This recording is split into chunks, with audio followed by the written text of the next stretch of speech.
waxay ahayd 20 sano ka hor markii ugu fiicneed ay ahayd inaad geed mirood beerto, balse hadda ayaa waqtiga labaad ee ugu fiican inaad geed beertiin. qofka tabarta daran hadduu sin awooddaada oo dhan, farxaddaadana ka ilaali qof murugaysan. mar walba u shaqayso sida ninka ubaxa iibiya, kaasoo haddii ay faa'iidadu dhaafto aysan dhaafinin carafta ubaxu. haddii dadku kugu faanaan hadal qurxoonaantaada, adiguna ugu faan aamus qurxoonaantaada. sii jacaylkaaga qofka xiisaynaya farxaddaada, sii saaxiibtinimadaada qofka qarinaya sirtaada, sii waqtigaaga qofka ka horumarinaya khayrka, qalbigaagana sii qof aan la'aantaa noolaan karin. dadka waxa ugu xun qofka aanan cidna ku kalsoonaan malaxumadiisa awgii, isagana aan lagu kalsoonaan dhaqanxumadiisa awgii. taqwadu waa in alla laga cabsado, in qur-aanka lagu camal falo, in wax yar lagu raali noqdo, iyo in loo diyaargaroobo maalinta dhimashada. maanta ka qaada cibro, shalayna khibrad. u dhaqan sidii inaad ku kalsoon tahay cid walba, balse ha ku kalsoonaan dadka.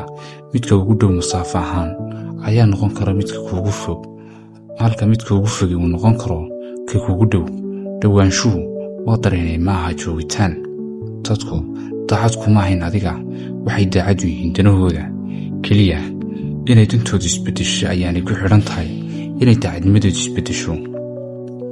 ka hor intaanad aqoonyahan noqonin, waxaad noqotaa qof xurmad leh, maxaa yeelay ixtiraamku waa qayb aqoonta ka mid ah. dhibaatadaadu maaha sannadihii tegey ee kaa dayacmay, balse waa sannadaha soo socda oo aad ka wajihi doontid isla caqliyaddii hore.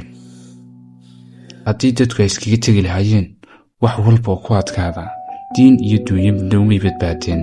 dayn walba waa suurtagal in la gudo, marka laga reebo daynta ay hooyooyinku leeyihiin ubadkooda.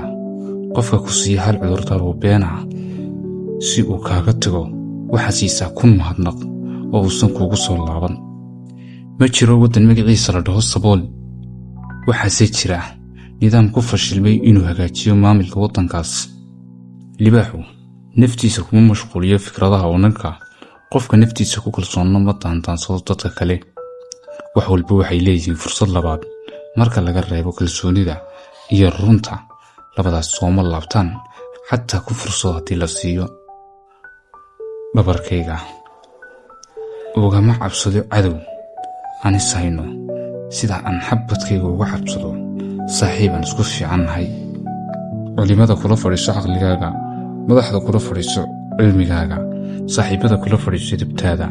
haddii ay jaahiliin la fadhiisatana, kula fadhiiso dulqaadkaaga. haddii sheeko walba loo rogo isfaham la'aan, xataa aamusnaanta ayaa qalad laga fahmayaa.